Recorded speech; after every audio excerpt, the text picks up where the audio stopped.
Hello everyone, this is Aburva, legal intern in Lexley Company. For today, I'm going to be dealing with lifting of corporate bill. So before dealing with the lifting of corporate bill, it is important to define what is a company.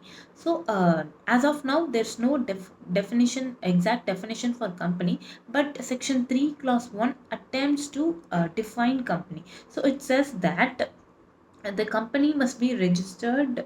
A company means a company formed and registered under this act or an existing company as defined in section 3 clause 1 subclause 2. The company must be registered under the companies act for it to become an incorporated association. If it is not registered, it becomes an illegal association. So today I'm going to be dealing with lifting of corporate veil as its aspects with the judicial decisions. So first, let us start with the exact meaning of the corporate veil. So what is corporate veil? Corporate veil, a legal concept that separates that personality of a corporation from the personalities of its shareholders and protects them from being personally liable for the company's debts and other obligations. So the lifting of corporate veil. At times, it may happen that the corporate personality of the company is used to commit frauds and improper or illegal acts.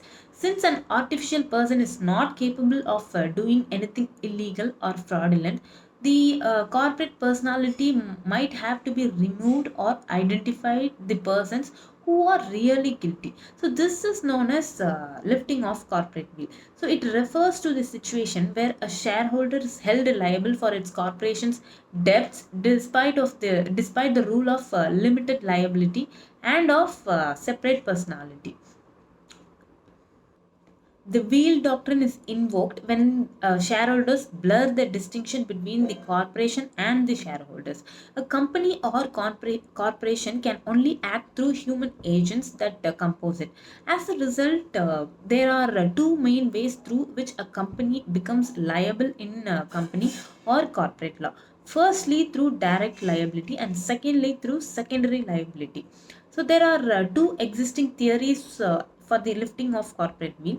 The first is the alter ego or the self theory, and the other is the instrumentality theory. So the alter ego theory considers if there is an indistinctive in nature of the boundaries between the corporation and its shareholders. So the instrumentality theory, on the other hand, examines the use of corporation by its owners in ways that benefits the owner rather than the corporation. Now, let me tell you about the statutory provisions relating to the corporate will. Section 5 of the Companies Act defines the individual person committing a wrong or an illegal act to be held liable in respect of offences as officer who is in default. This section gives a list of officers who shall be liable to punishment or penalty under the expression officer who is in default, which includes a managing director or a whole-time director. So section 45 is a reduction of membership below statutory minimum. This section provides that if the members of a company is reduced below 7 in case of a public company and below 2 in case of a private company, given this was given in the section 12, and the company continues to carry on the business for more than 6 months while the number is so reduced. So every person who knows this fact is a member of the company is severely liable for the debts of the company contracted during that time.